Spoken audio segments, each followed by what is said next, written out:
Pag namatay ka, yung kapatid mo na yan na magbuburol at maglilibing sa'yo, hindi yung mga kabarkada mo. Kaya dapat mga kabataan, mabait kayo sa inyo mga kapatid.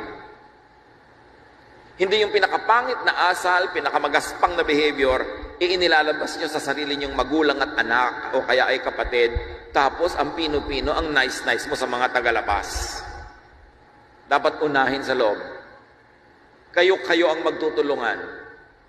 Pag nagkasakit ka, dadalawin ka ng mga kabarkada mo once or twice. Mapalad ka na kung naka-twice. Pero kung nasa ospital ka ng 6 na buwan, pamilya mo lang ang makakasama mo, walang iba. Dadalaw lang sila minsan, pangalawang beses.